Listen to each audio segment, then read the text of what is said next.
Antes no era como hoy, pues que venimos y así. Antes en el templo solo trabajaban los sacerdotes, y los judíos normales, los judíos que no ejercían el sacerdocio, ellos aprendían en las sinagogas. Y estas sinagogas estaban dirigidas por dos sectas, que eran los fariseos y los saduceos.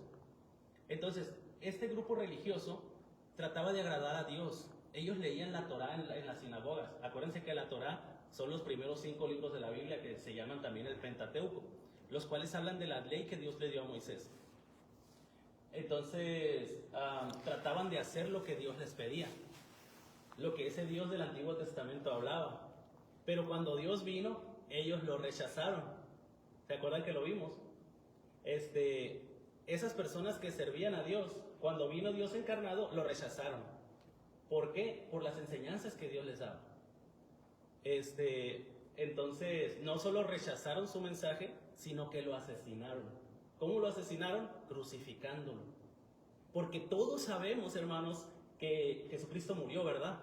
Todos sabemos que Jesucristo vino y murió por nuestros pecados. Incluso los que no vienen a la iglesia nunca, los que nunca han pisado una iglesia, saben que Jesucristo murió.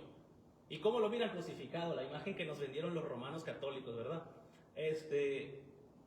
Pero muy pocos sabemos por qué murió Jesús. Te lo voy a decir, hermano. Jesús murió por aquellos que decían seguirlo. Jesús murió por aquellos religiosos que leían la Biblia. Jesús murió por esas personas que decían servir a Dios, que decían adorar a Dios. Entonces, ese Dios al cual ellos adoraban vino a la tierra y ellos lo asesinaron. Rechazaron totalmente su mensaje. ¿Qué opinas de esto, hermano? ¿Por qué sería eso? ¿Por qué crees que ocurrió eso? ¿Tienes alguna idea? Nadie. ¿Por qué cree usted, hermana, eso? Que no aceptaron al Señor. Exactamente. Ellos servían a Dios. Ellos leían la Biblia. Porque ellos se habían envanecido en que con el conocimiento que ellos tenían y con las cosas que ellos hacían, pues como dijeron la otra vez la palabra, ellos ya se creían que ellos sabían todo, pues. Pero a la hora que llegó el Señor, yo estaba leyendo también de que se burlaban mucho de él porque se creía el rey, decían, ¿no? Entonces por eso lo humillaron con la corona. Entonces ellos realmente estaban esperando a alguien que ellos vieran poderoso como un rey económicamente, pero nunca aceptaron que alguien humilde, alguien que estuviera como lo dijo la otra vez, con las personas pecadoras, decían ellos, ¿no? Que porque ellos no eran. Entonces no podían aceptar eso, porque ellos se jactaban de ser santos, de que no pecaban, de que ayunaban, de que oraban más. Entonces ellos no consentían eso, porque ellos no conocieron al Espíritu Santo. Por eso no aceptaron al Señor. Así es.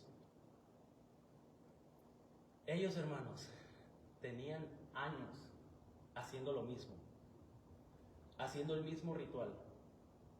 Eran personas ancianas. Entonces llega un joven imberbe a decirles que lo que estaban haciendo estaba mal. Eso los llenaba de ira. Porque cuando Jesús les decía, cuando Jesús confrontaba a estas personas, lo que les estaba diciendo, llevan años haciendo lo mismo.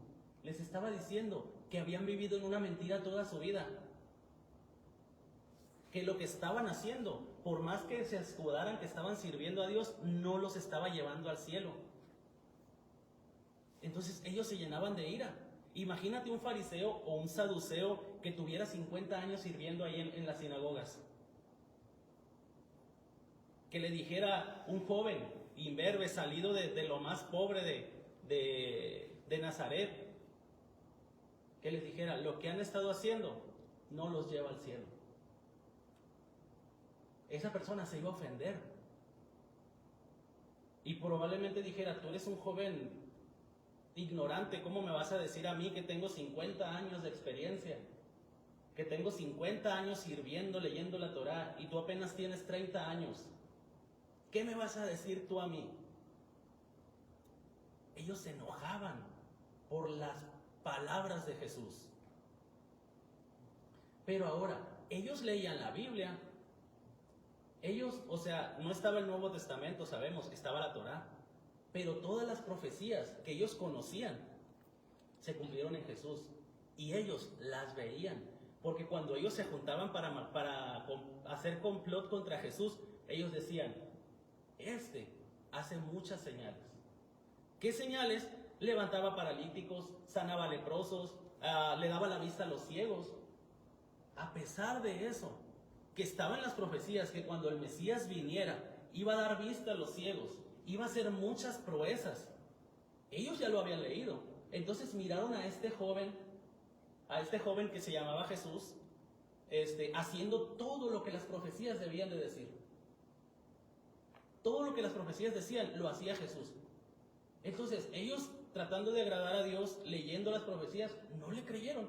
A pesar de que vieron tantas señales de Jesús, no le creyeron. A pesar de que todas las profecías se estaban cumpliendo, ellos no creyeron en Jesús y querían asesinarlo. Y la cosa es sencilla, hermanos. Ellos no estaban sirviendo a Dios. Ellos servían a sus propios intereses. Porque ellos querían aparentar que eran rectos, pero por dentro no lo eran. Ellos se beneficiaban, hermanos, de las sinagogas. Se beneficiaban económicamente. Entonces, había muchos intereses en los fariseos y en los saduceos, por los cuales ellos estaban en las sinagogas, pero no por querer agradar a Dios. Era como un club social para ellos. Estaban llenos de soberbia porque todos decían, es un fariseo. Rabí, muéstrame la ley. Ellos se sentían superestrellas por estar sirviendo en las sinagogas. Por eso, ¿qué pasa? Me dio risa. Por eso cuando vino Jesús, ellos se enojaban contra él. No lo conocieron, porque realmente ellos nunca lo estaban buscando. Ellos no estaban buscando de ese Dios del Antiguo Testamento, de ese Jehová, como dicen las Biblias modernas, de ese Yahvé, no sé. Ellos no, a pesar de que estaban en las sinagogas, realmente eran otros intereses los que ellos tenían. Por eso no reconocieron a Jesús. Entonces, hermanos, no estoy viendo la hora, es que aquí traigo el bosquejo de la enseñanza. Entonces vemos que estas personas, hermanos, fueron los enemigos de Jesús, esos que servían en las sinagogas, los que llevaron a matarlo. Fue lo que vimos la vez pasada. Jesús los acusa. Créanme que todo esto que les estoy diciendo, hermanos, está en los evangelios. Pero estamos hablando de las características de estas personas porque es necesario conocerlos. Porque realmente, hermanos, si tú ordenas los evangelios, sabemos que inicia con Juan, preparando el camino de Jesús. Y justamente en ese momento llegan los fariseos y los saduceos. Justo en ese momento aparecen los enemigos de Jesús. Fue por eso toda esta plática larga acerca de cómo eran ellos. La semana pasada vimos las características de estas personas, porque ellos aparecen como antagonistas principales en la historia. Como cuando tú ves una película de volada, sabes, este es el enemigo, este se va a casar con este, así, tal cual. Iniciando los evangelios, empiezan y aparecen en la escena los enemigos de Jesús. Y es necesario describirlos porque vamos a continuar con la historia del evangelio. Y vamos a ver cómo le fueron estorbando a Jesús a través de todo su ministerio. Porque si tú puedes resumir los evangelios, hermanos, trata precisamente sobre Jesús, cómo él fue haciendo señales que nadie había hecho, como dice la escritura, ¿no? Él hacía milagros, hacía proezas increíbles, alimentaba 5,000, 6,000 personas con 5 panes y 2 peces. Entonces hacía milagros, muchos milagros, y estas personas religiosas estaban viéndolo nomás, siempre buscándole que dijera algo para acusarlo. ¿Contra quién? Contra Roma, para acusarlo de alborotador y que fuera asesinado. Ellos desde un principio rechazaron, fíjense qué curioso, rechazaron totalmente el evangelio de Jesús, esos que trataban de agradar a Jesús. Porque toda la historia del evangelio nos muestra cómo los fariseos y los saduceos y los escribas comploteaban para matar a Jesús. Entonces, era necesario conocer esas características para lo que vamos a ver más adelante. Y vemos cómo la primera historia es Jesús y Nicodemo. Cómo, a pesar de que Jesús empezó haciendo todas las señales y Nicodemo era fariseo. Bueno, miento, no sé si era fariseo o saduceo, pero pertenecía a uno de esos. Pero al ver las señales, él, de cierta manera, dudó. ¿Este será el Mesías? Y dice que de noche fue, de noche visitó a Jesús, porque no quería que de día lo